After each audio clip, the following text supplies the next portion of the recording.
All right, friends, I'm going to do a video today. It's on Mike Isreatel, Renaissance Periodization. I remember him doing this like a couple of months ago. I think I talked about it on my old channel before it was taken down. But I'm going to do a video on it again because, sometimes he gets some things right. Sometimes he's way out there. But definitely, getting stronger won't help you get bigger. Now listen to what Dr. Isreatel says. Getting stronger won't help you get bigger. Notice this guy, he says stronger and then he says bigger. All right, let's listen to what he has to say. And I'm going to even show you evidence to prove that he is actually correct. That's right. As far as I can tell, there is no compelling reason for most hypertrophy-oriented lifters to incorporate strength training. Hey folks, Dr. Mike here for Renaissance Periodization, and today's video is going to make an interesting claim that will maybe upset you, but don't worry, we'll be friends after. It is going to be the claim... Oh, he's correct because these things are separated, these modalities. People don't understand why they're separated.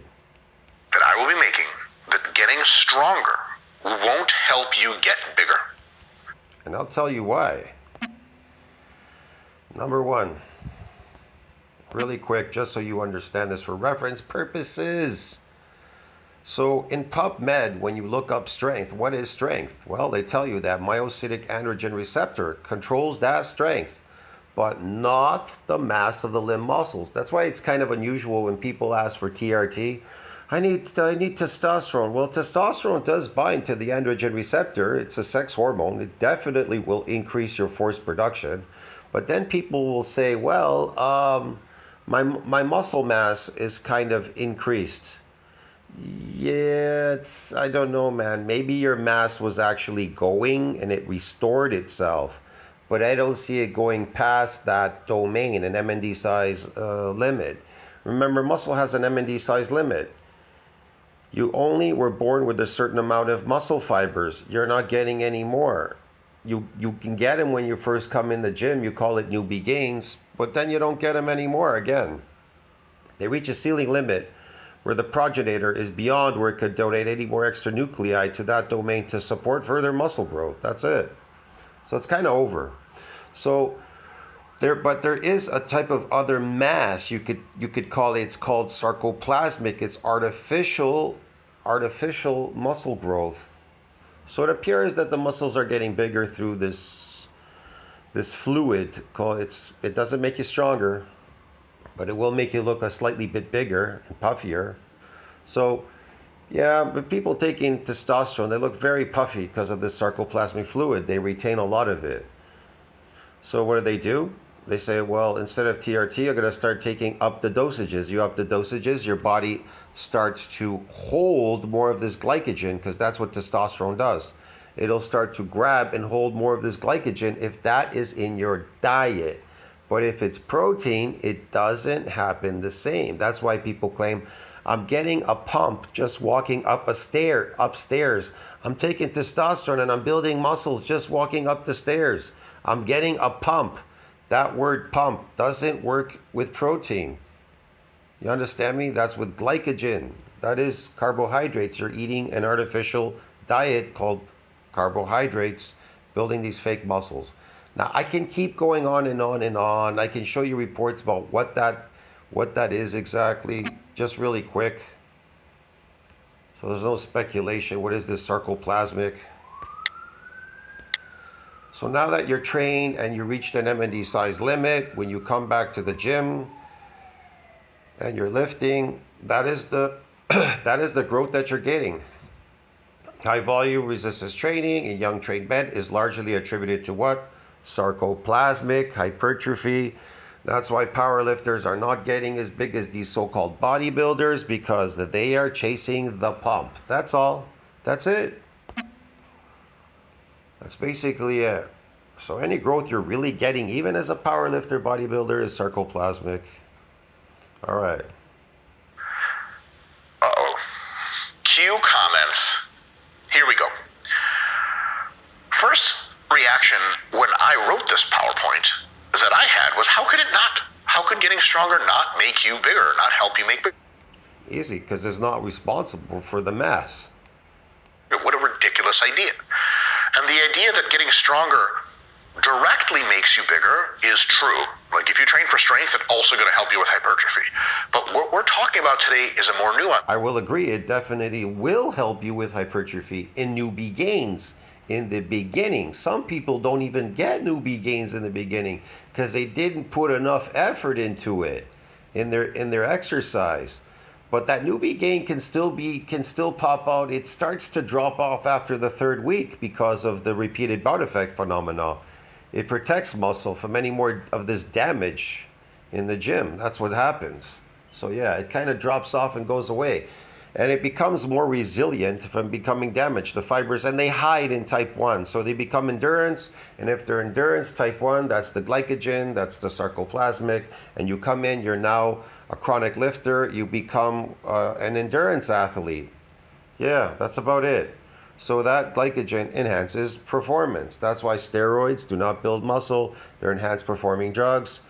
They do not bypass MND size limit. They could help, but they don't. They themselves do not create nuclei and stuff. They're a molecule. They're not a nuclei injection. Get it? So they enhance your performance, and if you come in, that's what it does. More glycogen enhancing performance because that's its job. And when the molecule binds with the androgen receptor, it gives you more force production. But you're lifting to create more of these adaptations, and myocytic androgen receptors, they widen and you get more of them, giving you more force production, giving you a sense of you think you got stronger, but in fact you got better at lifting. Your body never got stronger itself because it is not growing any more muscle. That's why a gorilla could bench press 4,000 pounds without practicing and has a strength of 20 men. It will kick the shit out of you. Idea. It is the idea that if you train for hypertrophy for an extended period of time, months or years, going and doing a strength-specific training phase for several months or longer, and then coming back to hypertrophy after, can grow more muscle than just staying in hypertrophy training all the time. I'm gonna have to agree with that. If you go away and come back and just staying in hypertrophy all the time, because he didn't tell you what type of hypertrophy. See, I explained it to you. I will have to agree with what he just said right there. The idea that means is that getting stronger potentiates, improves the future result of actual hypertrophy training. Yes, I gotta agree with him. I mentioned something about that in the last video. I talked about the correlation between that map and nuclei acquired by overload training. It says first training, satellite cell fusion, hypertrophy, and then there's a detraining, retraining. It always looks the same. But there's a correlation between the myocytic androgen receptor, which is not responsible for that mass. They are still correlated, whether it's not responsible for that mass. So it looks like this, actually. Nuclei.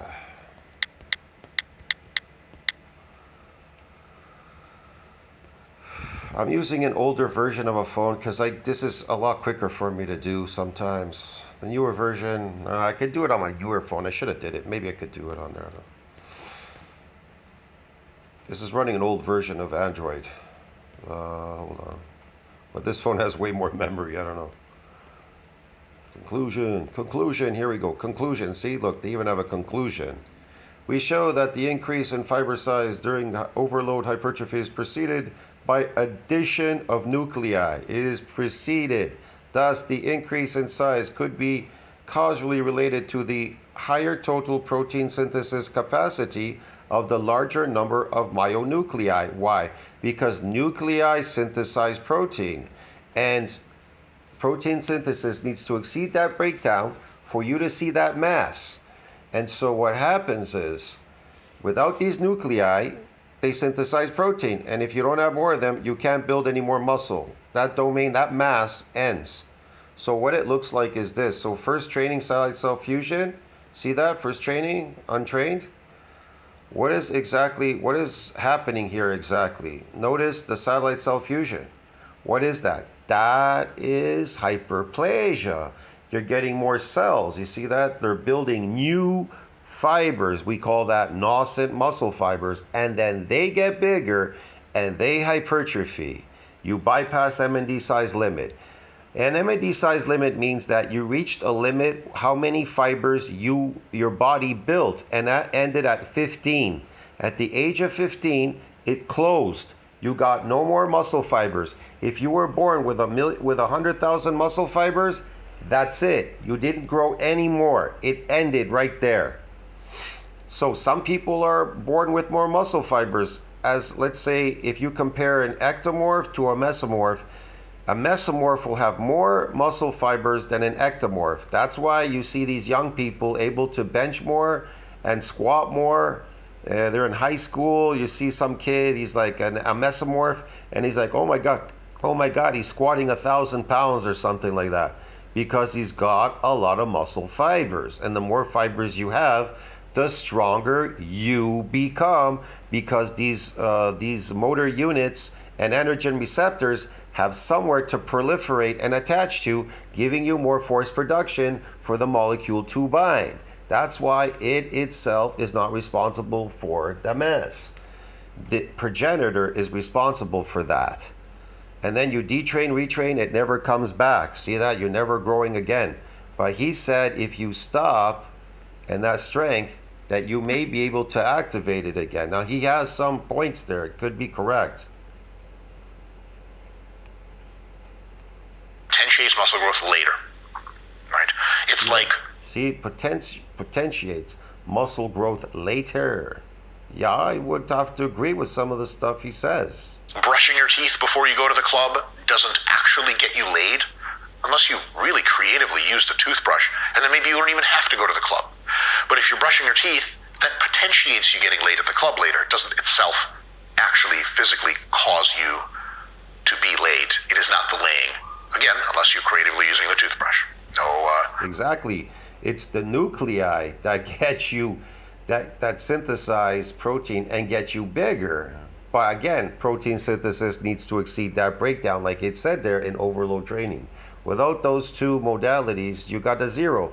So all these mechanics to get what you're looking for is very specific. So you can get bigger and stronger, and that lift will always be lighter, and you don't have to keep practicing at it like a lifting slave. But he's not exactly telling you how to bypass MND size limit. He's saying something, but not exactly. No judgment, and as a matter of fact, kudos. The idea that getting stronger potentiates size gain is very old. At face value. Remember, they tell you it is beyond. Look, for reference purposes, okay? Hold on a second.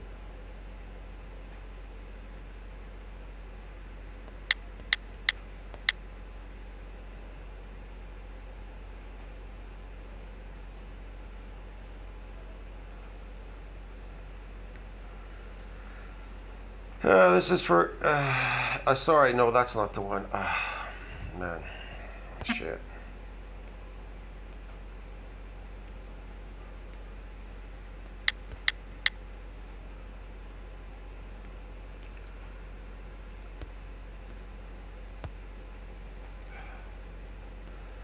So MND size has a nuclear domain size limit. We know this. Like it says here, MND size ceiling limit. MND size has ceiling limit during hypertrophic process. Beyond. See, notice how it says here, beyond which extra myonuclei are donated by satellite cell to support further muscle growth. So it's telling you during this hypertrophic process, it is beyond which extra myonuclei are donated by satellite cell. But people can't accept that fact. None of you want to accept that it is beyond. And so the second shift that it takes is this. It becomes sarcoplasmic. And what is sarcoplasmic? Because people know already on my channel.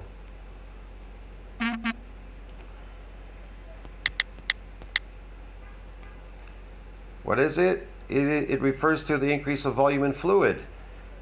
It can make muscles appear larger artificially, but it does not increase the strength because it's artificial muscle growth, broski. It's an artificial type of muscle growth. See that? They explain this. There are two types of muscular hypertrophy: myofibrillar, which is the increase in myofibrils, and sarcoplasmic, which is an increase in muscle glycogen storage. Skeletal muscles connect to the bones by tendons and are responsible for movement bundles. So it is a type of artificial muscle growth. So there are two types, and one of the types was the one that I showed you. This is one type, myofibril, and the other type is the fluid. So notice here you see 4 and 4, but that circle got bigger because the fluid. Now that is myofibril way on the right side. You got more myofibrils. But here is sarcoplasmic. Sarcoplasm, it got bigger. Now notice these two in the center on the right side. One has got more, one has got less. Which one is stronger? Ask yourself this question. Which guy is stronger? The guy who has more myofibrils, or the guy who has the same size muscles but is carrying this fluid in it? See the difference now? So a bigger ain't gonna get you a stronger, but a more muscle fibers are gonna get you a stronger. That's for sure. So yeah, man. Value very persuasive and is kind of often assumed as like, well, duh. However, we have to examine point by point what strength training, sets of 3 to 6 repetitions as general strength training is defined in the sports science literature, what is it actually doing for you? And then we're going to open that up claim by claim and see how does that transfer into making you more jacked later. I can think of a few things that strength training does for you. First, it helps you coordinate the recruitment of your high-end motor units so you can produce a ton of force in a sequenced way to actually complete a lift versus stalling out. It also teaches you what technique is good to use to coordinate as much muscle as possible to actually get the lift. It's like trying to deadlift by using mostly your glutes versus deadlifting and using glutes, lower back, adductors, quads, hamstrings, everything. Strength training teaches you how to coordinate all those muscles to work together. That's all really nice. Man, he's like these artificial people living in an artificial environment, trying to correlate the body to do certain things artificially, eating artificial food, doing these artificial lifts, and doing these weird things. But in nature, your body works the way it works. The reason why I won't give you that muscle, the reason why it calibrates you in the beginning with some muscle, is to carry you through a famine. That's why it's beyond that. It's controlled by many factors. Some people will tell you, yes, it's controlled by follistatin, myostatin, definitely. That is controlled by gravitational loading and unloading. Follistatin, myostatin is a hormone that controls your body size when you're on this planet. When you go in space and you float in space, follistatin increases and you shrink. Now, when you land on Earth, gravitational loading, then it is applied. The follistatin, myostatin hormone, they activate again. Through myostatin, you increase in size, but you'll only increase in size according to that control. Now, the satellite cell controls that domain when it comes to more myofibrils. So the satellite cell overrides myostatin when it increases new nascent muscle fibers. Do you understand me, man? Because people have this confused. They're so confused. They don't understand how that works. And those nuclei, which are muscle fibers, cells, they synthesize protein and they're able to get slightly bigger. Yeah. And you get a stronger physically now. Yeah, man. But you only get so strong because that domain ends. And it's beyond where it can donate any extra nuclei to that domain to support further muscle growth. And it is also protected from the repeated bout effect phenomena, from any repeated bouts from muscle damage. Strength training teaches you how to preserve your technique even under heavy stress. If you can have good technique under a 3-rep max, you sure as shit can have good technique under a 10-rep max, no problem. Strength training directly stimulates muscle growth via high tension, easy. So it doesn't just potentiate potentially. What type of muscle growth does it stimulate, Dr. Isreatel? He's not really telling you there's more than one type. If you get an inflammatory response in your muscles, is that not a growth? But it's temporary again. Now, if you get glycogen in there, is it not growth? Yeah. It's phony, but it's a growth. So these things, hypertrophy has many meanings, blood flow restriction, whatever, lactic acid buildup, man, I don't know. It actually grows muscle for sure, but that's not controversial. That we're not arguing. It grows muscle. It itself does not grow a muscle, but it could potentiate to increase this glycogen. Remember, for every gram of glycogen, 3 grams of water are drawn between the skin and the muscle into the muscle. It does allow you to use heavier external loads later in training. You take a powerlifter versus a bodybuilder. A powerlifter can, for the size of their muscles, use way heavier hack squat and leg press weights. No, I can tell you that bodybuilders do the big four because that is bodybuilding. Look, powerlifting, everything is incorporated. They do isolated training, but they also do the big four. So they're getting bigger they got bigger as well by, these muscle fibers, whatever. But they're pump training a lot. They do a lot of pump training because they do high volume training. When you don't do enough high volume, you can't grab enough of this glycogen. The testosterone binding to the androgen receptor is just grabbing more glycogen. And ostensibly, you would think creating these phony muscles. That would help hypertrophy, was using heavier weights, maybe stimulate them up. It's like a penis pump, man. The penis can only get pumped to a certain size, and at that point it is beyond. It cannot get any bigger in the penis pump. It is beyond where it can get pumped up. And then you pull it out of the penis pump and it's all swollen. And it lasts for quite a while, but then it goes away. You understand me? Because it's temporary. Some more and growth. Of course, unless you hold a penis ring holding that fluid inside the penis, but your penis will die holding that fluid in there. Because that organ, it's an organ, it's a sex organ, it isn't a muscle. Muscle, we'll figure that out. And lastly, it provides a much needed volume and exercise variation. If you just crank high intensity, high volume hypertrophy training all the time, then at some point just having any kind of break is great. And strength training, lower volume, sets of 3 to 6 versus higher volume, sets of 5 to 30 reps, man, like that break by itself could do some potentiating. Okay, let's take this claim by claim. So first, strength training helps you coordinate the recruitment of the highest end motor units to produce a lot of force in a sequenced way to get the lift. Yes, this is true, but near failure hypertrophy training, sets of 5, 10, 15, 20, etc., also does this.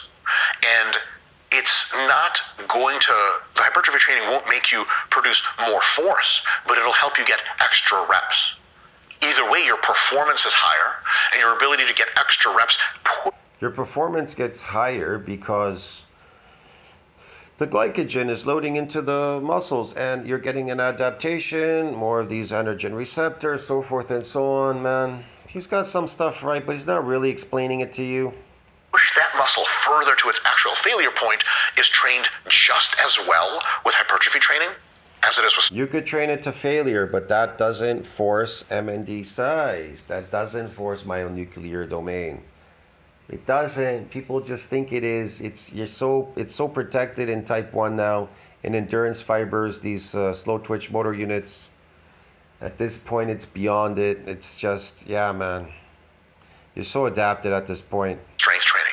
And as a matter of fact, I would actually submit that it probably trains it more specifically with hypertrophy training. If your goal is to try to go from doing sets of 13 in the leg press to sets of 16 by just eking more fucking juice out of that muscle, training in that 13 to 16 rep range is the best way to do it. Yes, of course, people who train for sets of 3 to 6 will be able to take a lot of juice out of a muscle as well, but their ability to do so may be limited. They may be not used to the kind of lactic acid pain, and psychologically they want to hold in. Their cardio may be more limited, so the transfer of training effect for making... Yeah, you're trying to force something, and it's doing specific things, giving you these things like lactic acid, burning, this, that, because your body is going to reject giving you more of these nuclei. That's all. It's not going to build you any more muscles by doing that. You able to squeeze more out of training is actually better, or at least tied with the very actual higher reps that you're doing. Think of it something like, well, you know, if you're a boxer and you punch a wall, you hit the wall really hard, and if you can hit that, you could hit a human face. True. But what if you have sparring partners? Isn't the most specific thing to hitting a human face hitting a human face? The way to get better, at least directly, at hitting a human face is going to the club and starting fights. I'm kidding, don't do that. What happens if the other person starts fighting back and starts punching you in the face and you can't see and these fists are flying and you're trying to fly fists at him at the same time? What if he's just as aggressive? Are you blinded now? Grappling is better. See, the stupid people, they wait to get hit. No, you start throwing punches at his face too if he's throwing at you. Don't just wait there to get hit. Give him a chance to hit you. The fuck? Scott, the video guy, are you serious? I tried to hold it as long as I could. That's what I said to her. This is so rude. Are you okay? She got It's coughing. what it was. COVID. It turns out if you want to learn how to eke more out of the muscle, doing the hypertrophy training itself at least does that as well as strength training. So on that, no advantage to strength training. Moving on, point number 2, strength training teaches you what technique to use to get as much muscle mass, as many different muscles into a lift as possible from the many muscles into one group together, in unison, like a deadlift that uses everything, adductors, quads, glutes, blah, blah, blah, blah. Now, that is actually learning a technique that is directly antithetical to what we want to do in hypertrophy training, which is usually pick one target. Yeah, he's not telling you anything that I already told you. These are all the modalities. That's how it works. That's it. There's nothing else to talk about there. I don't know what else to say. Muscle group and learn how to train for strength training. Like people who are from powerlifting will try to use every fucking muscle. It's easy. It's called myocytic androgen receptors. You already know this when you're training for strength training. You may not know what you're getting.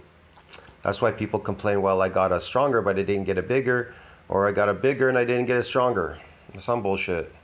Their body to get a lift, and we're like, no, this is a skull crusher. Use your triceps, and they're like, oh, and it takes them a few sessions to really get into the groove. So At this point, it doesn't really matter in bodybuilding what they're doing. They're simply pump training.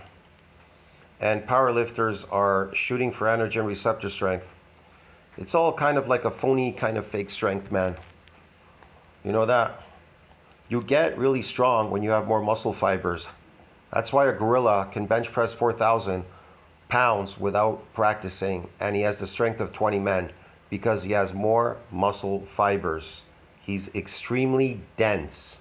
And that's why it says it doesn't control the density. That's why they try to tell you there are 2 types of muscular hypertrophy. There are 2 types.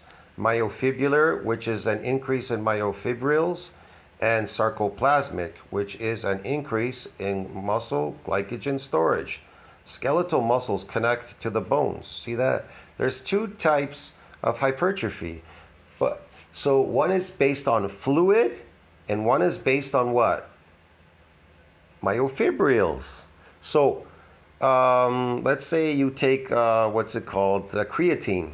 That would be sarcoplasmic. You could equate it to that. What about an inflammatory response? That's a type of chemical increase in the muscle. There's some chemicals increasing in there. It's the same thing. Fluid, lactic acid, whatever.